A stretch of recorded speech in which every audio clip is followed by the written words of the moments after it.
हाँ जी, तो कैसे हो आप लोग। मैं आपका नीलेश भैया बहुत-बहुत स्वागत करता हूँ सुपरफास्ट क्लासेज यूट्यूब चैनल पे। दोस्तों आज की इस वीडियो में हम लोग देखने वाले हैं हिंदी कक्षा 10 वालों के लिए कुछ महत्वपूर्ण रचनाएँ जो बोर्ड परीक्षा 2025 से संबंधित होने वाली है। आप लोग देख सकते हो ये पहला पेज है और इधर ये दूसरा पेज है।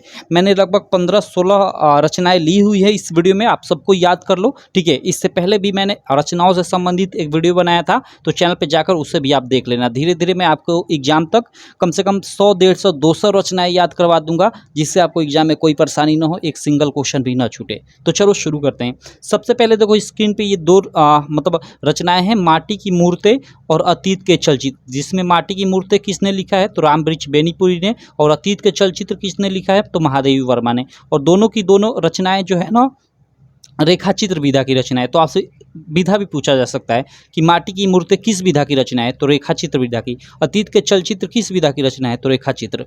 और किसने लिखा है भाई तो अतीत के चलचित्र महादेवी वर्मा जी ने लिखा है, माटी की मूर्ति रामवृक्ष बेनीपुर ने। ये पहला। सेकंड मैंने आत्मकथा लिया है, ठीक है। यहाँ पे देखना मेरी असफलताएं काफ़ी इंपॉर्टेंट है। जी हाँ मेरे दोस्त, ये मेरी असफलताएं जो बाबू गुलाब राय जी द्वारा लिखा गया है, काफ़ी इंपॉर्टेंट आत्मकथा विधा पे आधारित रचना है, इसको आप लोग याद रखना, ठीक है। और हरिवंश राय बच्चन की नीड़ का निर्माण फिर क्या भूलूं क्या याद करूं, हर साल आता है, हर साल आता है, ठीक है। तो ये आप दो चीज़ें याद रखना कि मेरी असफलताएं जो है, ठीक है, ये बाबू गुलाब राय जी की रचना है और आत्मकथा विधा पे आधारित रचना है। और नीड़ का निर्माण फिर और क्या भूलूं क्या याद करूं हरिवंश राय बच्चन जी की रचनाएं हैं, ठीक है। चलो उसके बाद हम लोग का यहाँ पे अगला टॉपिक संस्मरण से रिलेटेड मैंने दो रचनाएं ली हैं, जैसे महादेवी वर्मा जी द्वारा लिखित है पथ के साथी, काफ़ी इंपॉर्टेंट है। पथ के साथी के रचनाकार महादेवी वर्मा हैं और यह जो है संस्मरण विधा की रचना है। जंजीरें और दीवारें, जंजीरें और दीवारें रामवृक्ष बेनीपुरी जी की रचना है, जिसकी विधा संस्मरण है। चलो उसके बाद जीवनी विधा से दो काफ़ी इंपॉर्टेंट यहाँ पे मैंने रचना ली है, जैसे आपका कलम का सिपाही, हर बार आता है कलम का सिपाही, अमृत राय जी ने लिखा है। तो कलम का सिपाही के रचनाकार अमृत राय हैं, ये जीवनी विधा की रचना है। जीवनी विधा की रचना है, याद रखना, पूछा जाता है कि कलम का सिपाही किस विधा पे आधारित रचना है तो जीवनी। और किसने कलम का सिपाही के रचनाकार कौन है तो अमृत राय। चलो आवारा मसीहा, आवारा मसीहा के लेखक भैया विष्णु प्रभाकर है और ये भी जीवनी विधा की रचना है, ठीक है। ये दोनों की दोनों जीवनी विधा पर आधारित रचना है, ठीक। तो आवारा मसीहा विष्णु प्रभाकर जी की रचना है, कलम का सिपाही अमृत राय जी की रचना है। उसके बाद देखो यहाँ पे निबंध विधा पे आधारित रचना मैंने लिया है, आचार्य रामचंद्र शुक्ल की चिंतामणि और विचार विधि, काफ़ी इंपॉर्टेंट है। और अशोक के फूल हजारी प्रसाद द्विवेदी जी का काफ़ी फेमस निबंध है, काफ़ी फेमस है, आपके एग्जाम में भी आता है। तो अशोक के फूल का रचनाकार कौन है हजारी प्रसाद द्विवेदी, निबंध विधा पे आधारित रचना है। आलोचना विधा पे आधारित रचना यहाँ पे देखो मैंने एक लिया है, आचार्य रामचंद्र शुक्ल की रासमीमांसा त्रिवेणी, सूरदास को याद मत करो, ये दो याद करो, रश्मिमांसा और त्रिवेणी। ये आलोचना विधा पे आधारित रचनाएं हैं, काफ़ी इंपॉर्टेंट रचनाएं हैं ये दोनों की दोनों, तो आप याद रखना, ठीक है। बाकी चलो नेक्स्ट पेज पे चलता हूँ, ठीक है। नेक्स्ट पेज पे चलने से पहले, इसके क्वेश्चन बताने से पहले थोड़ा मैं आपको मेरी एप्लीकेशन के बारे में बता दूँ, ठीक है। यहाँ देखो हमारी एक ऐप है UPMSP स्टडी, ठीक है। यहाँ मैं इसको थोड़ा ओपन करता हूँ, ठीक है। आप इसे प्ले स्टोर से डाउनलोड कर लेना, मैं ऐसा क्यों कह रहा हूँ, ठीक है। अभी मैं आपको दिखा देता हूँ। देखो ये हमारी ऐप है, न्यू ऐप है, ठीक है। जो पुरानी वाली एप्लीकेशन है उसको बंद कर दिया हूँ, ठीक है। ये न्यू मैंने ऐप बनवाया हुआ है, काफ़ी शानदार सी एप्लीकेशन है। यहाँ पे आपको देखो आपका मॉडल पेपर पूरा का पूरा मिल जाएगा, प्रीवियस ईयर पेपर मिल जाएगा फ्री। टेस्ट सीरीज में देखो मैंने क्लास 10th का यहाँ पे मतलब टेस्ट भी ऐड किया हुआ है इसमें, सारे सब्जेक्ट का। और हिंदी का ये पहला टेस्ट मैंने पब्लिक भी कर दिया है, आप आकर टेस्ट भी दे सकते हो यहाँ पे। उसके अलावा यहाँ पे मॉडल पेपर में जाओगे तो आपको मॉडल पेपर मिल जाएगा, ठीक। उसके अलावा देखो यहाँ सबसे इंपॉर्टेंट चीज़, ठीक है, फ्री में तो बहुत सारी चीज़ें हैं।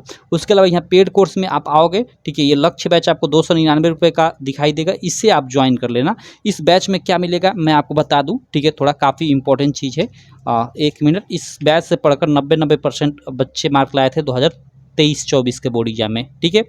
अब देखो इसमें मैं दूंगा क्या कि 2023 का जो हर सब्जेक्ट का, जैसे हिंदी का हो गया, इंग्लिश, मैथ, साइंस, हर एक सब्जेक्ट का, हिंदी का 7 कोड का पेपर, इंग्लिश का 7 कोड का पेपर, मैथ का 7 कोड का पेपर, उसी प्रकार 2024 के हर एक सब्जेक्ट का, हिंदी हो गया, चाहे इंग्लिश, चाहे मैथ, चाहे साइंस, सारे सब्जेक्ट के 7 कोडों का पेपर, क्योंकि पूरे यूपी में एक साल में 7 कोड का एक सब्जेक्ट का पेपर आता है।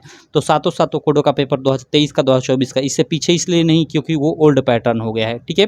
तो ये सब चीज़ें आपको दूंगा, ठीक है, अच्छे से इनका केवल पेपर नहीं भाई, इसका अच्छे से वीडियो सॉल्यूशन और पीडीएफ में भी सॉल्यूशन, जिससे आपका मान लो एग्जाम, मान लो आपका कल है, ठीक है, एग्जाम मान लो हिंदी का कल एग्जाम है, तो आप साथ साथ 14 पेपर मतलब एक ही दिन में दोहरा सकते हो अगर आपके पास पीडीएफ रहेगा तो, ठीक है। तो पीडीएफ में भी सॉल्यूशन मिलेगा और सबका टेस्ट भी यहाँ पे मिलेगा। उसके अलावा आपको इंपॉर्टेंट क्वेश्चन भी मिलेंगे, ठीक है, वायरल पेपर भी मिलेंगे, सब कुछ मिलेगा। कहाँ मिलेगा? इसी ग्रुप के अंदर, ठीक है, इस ग्रुप के अंदर, इस बैच के अंदर। इस बैच को आप यहाँ से देखो बाई नाउ पे क्लिक करोगे, ठीक है, तो यहाँ पे देखो एक तो पे ऑनलाइन का डायरेक्ट ऑप्शन आएगा। अगर आप गूगल पे, पेटीएम, फ़ोन पे यूज करते हो तो डायरेक्ट पेमेंट कर सकते हो, या किसी और से पेमेंट कराना है तो देखो ये क्यूआर स्कैन, ठीक है, स्कैन क्यूआर करोगे, इस पर क्लिक करोगे तो क्यूआर कोड आ जाएगा और उस क्यूआर कोड पे स्कैन कराकर किसी से भी आप पेमेंट करा सकते हो। देखो ये क्यूआर आ गया, ठीक है, थोड़ा मतलब क्लिक कर आपको 5-10 सेकंड रुकना पड़ेगा तो ये क्यूआर जनरेट होकर आ जाएगा।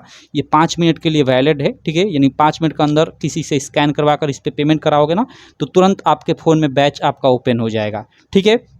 मुझे कॉल ऑल करने की कोई ज़रूरत नहीं, यहाँ पे अपने मोबाइल में ही ये क्यूआर ओपन करना है, ठीक है, और डायरेक्ट इस पर पेमेंट कराओगे तो तुरंत ये बैच ओपन हो जाएगा, ठीक है, कोई परेशानी नहीं होगी। उसके बाद अंदर सारी चीज़ें, ये जो जितनी चीज़ें मैं बताया सारी आप एक्सेस कर सकते हो, ठीक है। तो चलो ये रहा लक्ष्य बैच, और ये ऐप जो है इसको आप प्ले स्टोर से डाउनलोड कर सकते हो। नाम क्या है? नाम है UPMSP स्टडी। प्ले स्टोर पे सर्च करोगे तो आ जाएगी, डाउनलोड कर लेना। ये इस वीडियो के डिस्क्रिप्शन में आपको लिंक भी मिल जाएगा।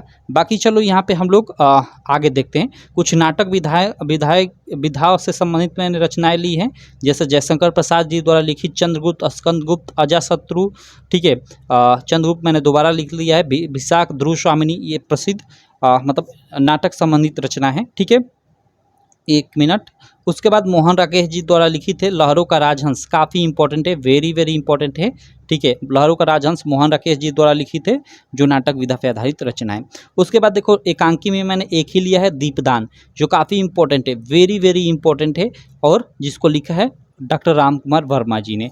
उसके बाद उपन्यास में आऊँ तो देखो प्रेमचंद जी द्वारा गबन गोदान, ठीक है, ये इनकी कर्मभूमि, रंगभूमि, सेवा सदन, ये प्रसिद्ध प्रेमचंद जी के उपन्यास हैं, ठीक है। उसके अलावा जयशंकर प्रसाद जी के उपन्यासों की मैं बात कर लूँ तो कंकाल, तितली और इरावती, जिसमें इरावती अपूर्ण माना जाता है, तो कंकाल, तितली, इरावती ये जयशंकर प्रसाद जी के प्रसिद्ध उपन्यास है, इसको आप लोग याद रखना, ठीक है। प्रेमचंद जी को उपन्यास सम्राट के भी नाम से जाना जाता है, उपन्यास सम्राट इन्हें कहा जाता है, ठीक है। चलो उसके बाद यात्रा साहित्य पे आधारित रचनाएं, मेरी जीवन यात्रा, मेरी तिब्बत यात्रा और मेरी लद्दाख यात्रा, तीनों यात्रा राहुल संकीर्त्यायन की है। यात्रा साहित्य विधा पे आधारित ये तीनों रचनाएं राहुल संकीर्त्यायन की हैं, और ये एक प्रसिद्ध यात्रा साहित्य विधा के लेखक हैं, ठीक है। उसके अलावा देश विदेश एक यात्रा साहित्य विधा पे आधारित रचना है, रामधारी सिंह दिनकर की, इसे भी आप लोग याद रखना। उसके बाद कहानी में देख लेते हैं भाई, प्रेमचंद जी द्वारा लिखा गया पंच परमेश्वर और कफन, इनकी प्रसिद्ध 2 ये कहानियां हैं, इसको आप याद रखना। इसके अलावा बहुत सारी इनकी कहानियां हैं, लेकिन ये काफ़ी फेमस है और आपके एग्जाम में आती हैं, ठीक। चलो जयशंकर प्रसाद की ममता। उसके अलावा रिपोर्ताज में एक याद कर लेना, कन्हैयालाल मिश्र प्रभाकर द्वारा क्षण बोले कण मुस्काए, काफ़ी इंपॉर्टेंट है, इसलिए मैंने इसको ले लिया है, ठीक है। क्षण बोले कण मुस्काए का रचनाकार कौन है? तो वो कन्हैयालाल मिश्र प्रभाकर है। ये रिपोर्ताज विधा पे आधारित रचना है। तो इस प्रकार हमने लगभग हिंदी की हर विधाओं से संबंधित 2-2, 3-3 ठे रचनाएं देख ली। तो आप इन सब रचनाओं को याद कर लेना, काफ़ी इंपॉर्टेंट है, और हमारी ऐप भी आप गूगल प्ले स्टोर से जाकर डाउनलोड कर लेना, आपके स्टडी में काफ़ी हेल्प करेगी।